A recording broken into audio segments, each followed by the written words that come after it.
Every final table has its legends. Players backed by million-dollar sponsorships, front-page headlines, and reputations built in the highest-pressure arenas. But in 2007, one man took his seat without any of that. No entourage, no professional coach, no logo-covered hoodie, zero expectations. To the public eye, he was a nobody. To the poker elite, an easy bust out. But when the cards hit the felt, this unknown didn't crumble. He fought. And by the time the final hand was dealt, Jerry Yang hadn't just captured the 2007 WSOP Main Event title. He tore through every seasoned pro in his path, powered by nothing more than grit, aggression, and heart. Long before Vegas, before the spotlight, and before a life-changing payout, Jerry Yang was entirely anonymous. A psychologist by trade, a devoted father, a refugee from Laos who had once lived in a Thai displacement camp before finding a new life in America. He wasn't part of the online poker revolution. He wasn't grinding high-stakes cash games or hopping from one European poker tour stop to another. He was holding down a steady job and playing low-stakes poker at local California card rooms. Yet, with only a $225 satellite entry, Yang earned his spot in the 2007 WSOP Main Event, poker's biggest arena. He didn't stride in like a killer. He walked in like a man on a mission, in the most literal sense. He carried a Bible, prayed before big decisions, and vowed to give part of his winnings to charity. That level of humility. The pros saw it and wrote him off, their first mistake. The 2007 final table wasn't filled with amateurs. It was stacked with experienced sharks, battle-tested pros backed by coaches, endorsements, and deep tournament resumes. Names like Lee Watkinson, Tuan Lam, and Raymond Rahm had logged years of elite competition and mental training. Yang? He'd had none of it. No financial backing, no early TV coverage, no buzz, just one seat and an average chip stack. And that's what made him dangerous. The table expected him to play cautiously, to just hang on. What they didn't expect was that he came to take over. In just the first 14 hands of final table action, Jerry Yang eliminated 6 opponents. Not 6 pots claimed. 6 players sent packing. He didn't wait around. He struck, he raised, he 3-bet, he shoved all in. The kind of relentless, fearless play that can break even the most seasoned pros. Commentators were speechless. Viewers were baffled. No one had seen an unknown amateur transform into the dominant force of the table in under an hour. He didn't shy away from the spotlight. He became the spotlight.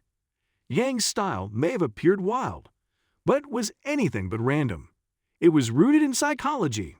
As a licensed therapist, he had studied behavior. He could recognize the subtle signs of fear. He could detect unease in a player's voice.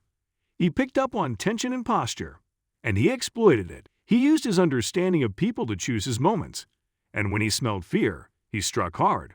This wasn't just poker. It was psychological warfare played out in chips and cards. Most WSOP contenders arrived burdened by pressure. Jerry Yang had none of those chains. He wasn't chasing the approval of a team.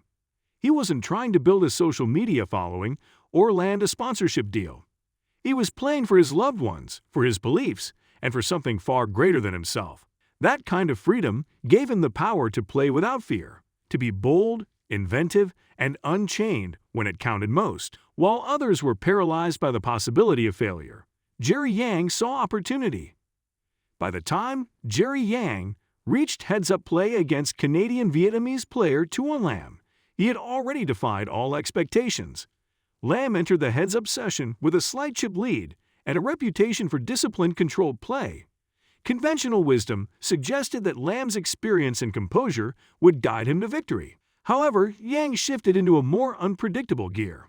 He began raising pre-flop with a wide range of hands, frequently stealing blinds and denying Lam the ability to control the tempo. His varied approach to bet sizing and timing made it difficult for Lam to develop a consistent rate or strategy. The decisive moment came when Yang was dealt pocket eights. With that, he became the 2007 WSOP Main Event champion, securing a first-place prize of $8.25 million. Reaction and aftermath. Yang's reaction to the victory stood in contrast to the theatrical celebrations often seen in competitive poker. Rather than celebrating with raised fists or shouting, Yang knelt beside the table, bowed his head, and prayed. His gratitude and humility resonated with many viewers. In post-event interviews, he emphasized that his victory was driven by faith, family, and a desire to make a difference. True to his values, Yang announced that he would donate 10% of his winnings to charity. He followed through, contributing to children's hospitals, educational programs, and religious organizations. This philanthropic gesture distinguished him from other champions and cemented his legacy as a player who viewed the game as a means to serve others rather than simply enrich himself. Critical reception and controversy. Despite his dominant performance, Yang faced criticism from segments of the poker community. Some professional players and analysts described his style as emotionally driven and mathematically unsound. Critics claimed that his success was a product of variance rather than strategic superiority. These critiques largely centered around his departure from game theory optimal GTO strategies and modern solver-based methodologies. At a time when poker was becoming increasingly analytical, Yang's intuitive, psychology-based approach appeared outdated to some observers. However, these criticisms often overlooked the fact that Yang was not attempting to emulate professional patterns. His unique approach, informed by years of studying human behavior rather than poker theory, proved more effective than many traditional strategies. His ability to adapt, disrupt rhythm, and apply pressure led to the defeat of multiple elite players in a single session. Early life and entry into poker. Jerry Yang was born in Laos in 1967. Following political upheaval during the Laotian Civil War, his family fled the country and spent 4 years in a Thai refugee camp before immigrating to the United States. After settling in California, Yang pursued a professional career in psychology, eventually earning a master's degree. Unlike many of his WSOP competitors who came through the ranks of the online poker boom of the early 2000s, Yang played poker recreationally. He frequented local California card rooms and never considered himself part of the professional circuit. In 2007, he entered a $225 satellite tournament at a California casino, which granted a seat at the WSOP Main Event to the winner. Yang won the satellite and found himself on poker's biggest stage with minimal formal training and no backers or sponsors. Legacy and significance. Jerry Yang's victories serve as a powerful reminder of poker's unpredictability. His win challenged assumptions about what constitutes skill in the game. It demonstrated that success in poker is not solely determined by mathematical models or professional experience, but also by emotional intelligence, psychological strength, and the ability to think unconventionally.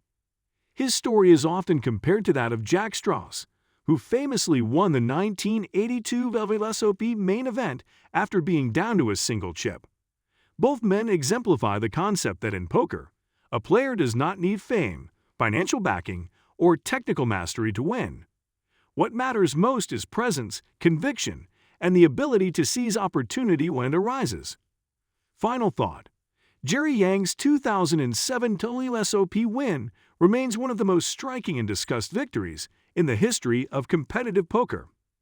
His path from refugee to world champion encapsulates the spirit of resilience and self-belief. Beyond the cards and chips, his win brought renewed attention to the human element of the game. It also opened doors for players from non-traditional backgrounds, showing that with courage and vision, even the most improbable journeys can lead to the winner's circle.